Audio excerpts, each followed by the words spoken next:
રથયાત્રા પૂર્વે અડાલજ સ્થિત શ્રી જગન્નાથ મંદિરમાં નેત્રોત્સવના પાવન ઉત્સવ ભક્તિભાવ સાથે ઉજવાયો હતો।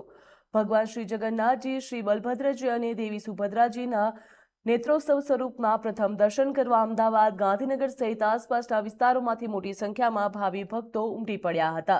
જો સ્નાન યાત્રા બાદ 14 દિવસના અનુસાર સમયગાળાને પૂર્ણાહુતિ પછી ભગવાને ભક્તોને દિવ્ય દર્શન આપતા મંદિર પરિસર જયઘોષ, ભજન કીર્તન અને વૈદિક મંત્રોચ્ચારથી ગુંજી ઉઠ્યું હતું।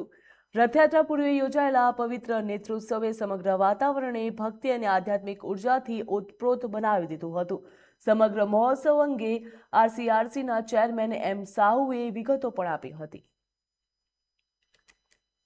ये जो जगन्नाथ मंदिर में जो क्रिया थाय छे पूरी मंदिर का क्रिया प्रमाणे थाय छे। जगन्नाथ जी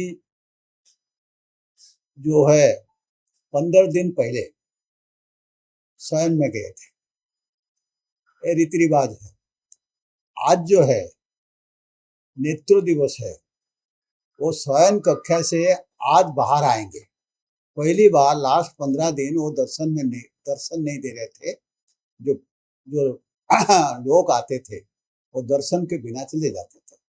आज पहली बार अभी आधा घंटा के अंदर वो जो है बाहर आएंगे, सबको पहली बार दर्शन देंगे 15 दिन के बाद।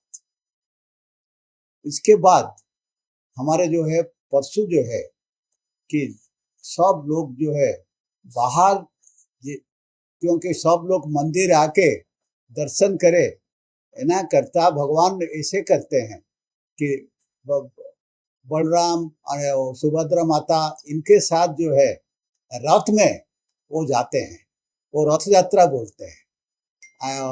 परसों जो है वो रथ यात्रा की शुरुआत माननीय मुख्यमंत्री श्री करवाना छे अने आमा हमारे गांधीनगर मेयर और हमारे पूर्व डेप्यूटी चीफ मिनिस्टर नरहरी भाई अतिथि विशेष तरीके रहवाना छे।